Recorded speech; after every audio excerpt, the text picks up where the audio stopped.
Hello friend, स्वागत है आप सभी को हमारे यूट्यूब चैनल निर्भय कोचिंग सेंटर में। और आज मैं आप लोगों के एक बहुत ही महत्वपूर्ण गणित के चैप्टर के बारे में बताऊंगा। समीकरण। और समीकरण जो है एक बहुत ही आसान चैप्टर है। अगर किसी को समझ में आ गया तो वो बहुत ही आसान तरीका से इसको बना सकता है। परंतु कुछ ऐसे विद्यार्थी हैं जिनको इन्हें समझने में काफी परेशानी होती है। तो चलिए इसको आसान तरीका से समझते हैं। तो ये हमारा क्वेश्चन हो गया 8x प्लस 5y बराबर 11। समीकरण 1 लिख दिया है। ये लिखा नहीं रहेगा, आपको लिखना पड़ेगा। 3x प्लस 4y बराबर 10। समीकरण 2। अब हम लोग देखेंगे कि हम लोग को बीच का जो मान है, सॉरी एक तो लगता है कुछ गड़बड़ी की है, क्वेश्चन में यहाँ माइनस होगा और यहाँ पर माइनस होगा, तो माइनस दीजिए। 8x plus 5y equal to 11, 3x minus 4y equal to 10। तो हमको बीच वाला मान को बराबर करना पड़ता है। आप x वाला भी कर सकते हैं और y वाला भी कर सकते हैं। ज़्यादा अच्छा रहेगा अगर आप बीच वाला करें तो बहुत ही बेहतरीन होता है। तो देखिए यहाँ 5 है, यहाँ पर 4 है। तो क्या पहाड़ा पड़े जो दोनों में समान हो। तो 5 में भी वही आना चाहिए और 4 में भी वही आना चाहिए। तो 5 का पहाड़ा 4 बार पढ़िएगा तो 20 आएगा। 5 का पहाड़ा 4 बार पढ़िएगा तो 20 आएगा। 4 का पहाड़ा 5 बार पढ़िएगा तो 20 आएगा।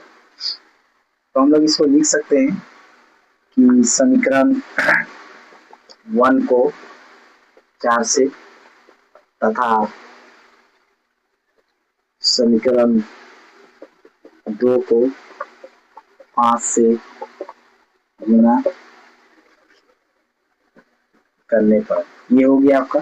अब हम इसको गुना करेंगे, तो गुना करेंगे पूरा पूरा गुना करेंगे।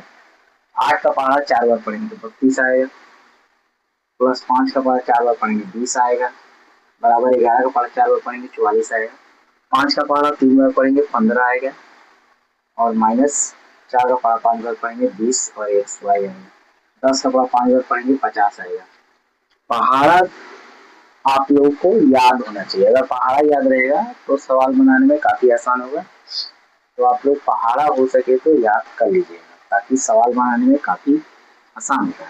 चलिए देखते हैं। तो हमारा बीच वाला मान जो है बराबर आ गया, प्लस माइनस मिलकर 1 कर जाएगा। इसको हम 1 करेंगे।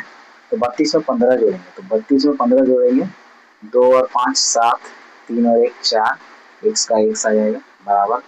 इसको जोड़ेंगे 4, इसको जोड़ेंगे 4 और 5 9। तो हमारा हो गया इधर 47x और इधर हो गया 94। चलिए इसको हम लोग इधर बना देते हैं। तो 47x बराबर 94, तो x बराबर 94/47। इसको जब हम काटेंगे तो 2 बार में कटेगा, इसलिए x का मान हम लोग का आ गया 2। एक बार इसको देखिए किस तरह से बना है, फिर इसका आगे का प्रोसेस को जानते हैं।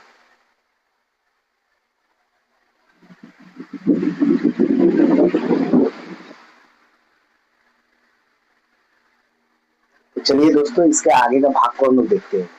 तो आगे का भाग कुछ इस प्रकार है कि x का जो मान आता है उसको समीकरण 1 या 2 में हम लोग रखते हैं। तो समीकरण 1 में भी रख सकते हैं, 2 में भी रख सकते हैं। तो हम अपना मान जो है समीकरण 1 में रखते हैं। तो x का मान समीकरण 1 में रखने का। तो समीकरण 1 हमारा था 8x plus 5y equal to 11। तब हम लोग देखते हैं x का मान बैठाना। x का मान चूंकि आप लोग को याद होना चाहिए कि 2 आया था, तो x का जगह पे 2 बैठाएंगे। x 8 गुना 2 प्लस 5y बराबर 11। अब इसको हम लोग गुना करेंगे। 8 का पढ़ा 2 बार पढ़ेंगे 16 आएगा, 5 y का 5y बराबर 11 आएगा। अब 5y इस तरह से इधर ही रहेगा। ये जो है, ये जो 16 है, यदि पहले आप लोग एक नियम समझ लीजिए कि बराबर का इधर अगर माइनस रहेगा तो इधर आकर प्लस होगा, और इधर अगर प्लस रहेगा तो इधर जाकर माइनस होगा। ये तरीका थोड़ा जान लीजिए। माइनस रहेगा तो प्लस होगा, प्लस होगा तो माइनस होगा। तो इधर में कोई चीज नहीं है, इधर में कोई चीज नहीं है, मतलब ये प्लस में, तो इधर में जाके क्या होगा, माइनस में होगा। तो 16 जो है प्लस में, इधर आके क्या होगा, माइनस। 5 वाई का 5y बराबर, इसको घटाएंगे तो आ जाएगा -5 -5। 11 में से 16 में 11 में से 16 घटाएंगे क्योंकि कम में से बेसी घटा रहे हैं। जो बड़ा चिन्ह रहता है वो चिन्ह आता है। ठीक है, जैसे कि मान लीजिए कि आप 5 में से 10 को घटा रहे हैं, तो 10 में से आप 5 को घटा रहे हैं, ये जान लीजिएगा। तो 10 में से 5 को घटाए तो 5 आया, और जो बड़ा है, बड़ा कौन है? 10, 10 का चिन्ह माइनस। बस इसी टाइप का ये डेमो था। ठीक है,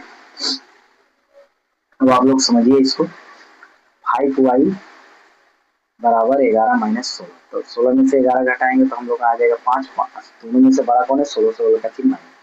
y बराबर -5/5, क्योंकि जो सटा हुआ तो हो जाएगा बटे में होता है तो कट गए। तो इसलिए y का मान आ गया हम लोग का 1। क्या आ गया? 1। तो हम लोग को मान क्या आया? x का मान 2, y का मान -2। एक बार सवाल को आप लोग देखिए, बहुत ही आसान तरीका से ये सवाल को बनाया है। आशा करते हैं कि ये विलोपन विधि आप लोग को समझ में आया होगा। अगर समझ में आया हो तो हमारे चैनल को सब्सक्राइब, लाइक और कमेंट जरूर करें। Thank you.